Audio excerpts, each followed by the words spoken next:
Okay. Kumusta? Okay ra ba mo? Kopod okay ra pud ko. Actually mga kapigado karon nag-vlog na punta. Gusto lang ako i-share ang everyday nga sitwasyon ba kaning diri ni banda sa General Santos City. Ing ani gyud ka init. Karong orasa time check ta as alas 12:45 no. Grabe ka init gyud ang adlaw or panahon. Kauban sa ubanan pa sa reflect sa semento and ambuga pa sa mga tambutso sa mga sakyanan, mga makina. So mo na nga hastang grabe inita gyud. And pinaka kuan sa tanan, pinaka worst nako kaning mag-travel gud ko. Kaning moabot gud ta og traffic light, kaning naka-stop ta no. Grabe guys, murag mubuto imong lawas sa kainit kay maghalo man gud ng kuan. Mag-combine ang init sa adlaw, mag-combine ang init sa semento o kaning init sa mga sakyanan no, sa mga makina nya dungagan pag init sa ulo. Grabe buto na gyud kana diya. So pasing ani nay traffic light, so grabe jud ni kainit diri ngani nga area no. So karon na kaning nga dalan basi nay mangutan na asa man banda kapigado. So nata karon dinhi sa may barangay Kalumpang. So sa may barangay Kalumpang ta karon no. Kuyaw gining Kalumpang no kay naay Jollibee, naay McDonald's, naay Mang Inasal, naay Save More. Grabe. So prasingani kung mag-stop ni diri grabe gid kainit guys. Mura kag makuyapan sa kainit. And karon na para sa ani.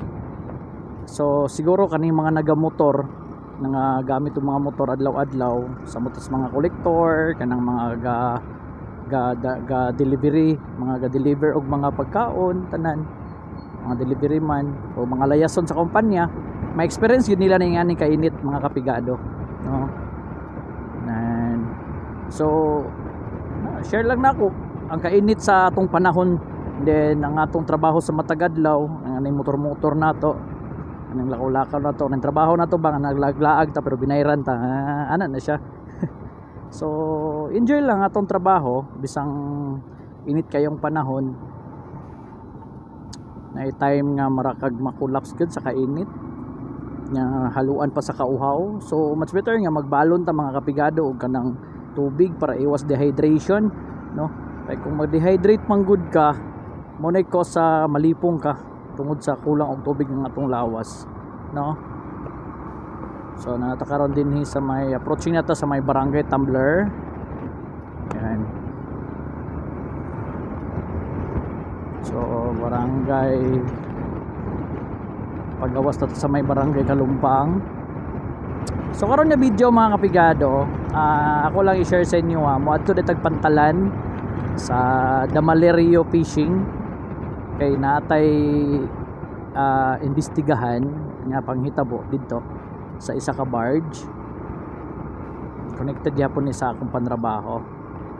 So ato tag Damalerio Fishing kay natay imbestigahan dito nga kuano. Ayan. So kani nga dalan padulong nag-uhaw. So kung straight ka dire padulong kag barangay Tumbler, padulong og Bawing, Sigil and then Maasim going to Sarangani province na ka mga kapigado. Okay? So una ang gi-share lang nako ang kainit sa tong panahon. Grabe gud. Muna nga uso ni karon ang mga sakit na ma-heat stroke na lang ka, uso ang sakit na high blood, then uso ang away sa kadalanan kay tungod sa kainit sa panahon nya init pa gyud imong ulo nya dungagan pa gyud nga wala kay kwarta. Mao gini isa ka hinungdan sa tawo nga nang walay kwarta mag-init lang ulo no. Mao gini number 1 nga nang mag-init ang ulo sa tawo kanang walay kwarta nya dungagan pa nay mga problema nga kwarta rin makasulbad. So hasang lisuda gyud kaayo. So kaning barangay Tumbler which is composed of 4 lanes na ni siya no, 4 lanes na ni. Sulod ta karon sa Damalerio Fishing compound, Damalerio compound diri tal iko ta diri diri nakadak ang among barge going to Tawi-Tawi sa akong sa dili amo so dili sa akong gitrabahoan ng kumpanya no. Diri sila nakadak. Yan, Damalerio Fishing Compound. Ang tawon dito.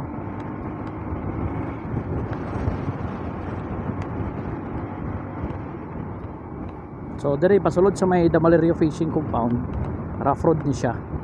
And then dito sa unahan ilan na ng fishing compound dito.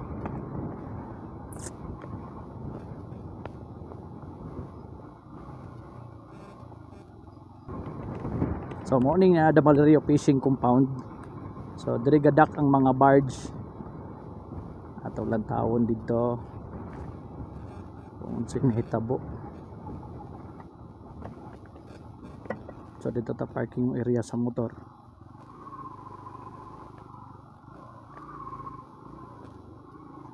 So mo to kapigado, update lang tamo niya kung sing hitabo no, kay bawal naman gud mag video des sulod. So dire labot tama na tong motor. Okay? Ang salamat ug maayong adlaw ug maayong udto. Amping kanunay sa kainit sa panahon ha. Inom og tubig adlaw-adlaw.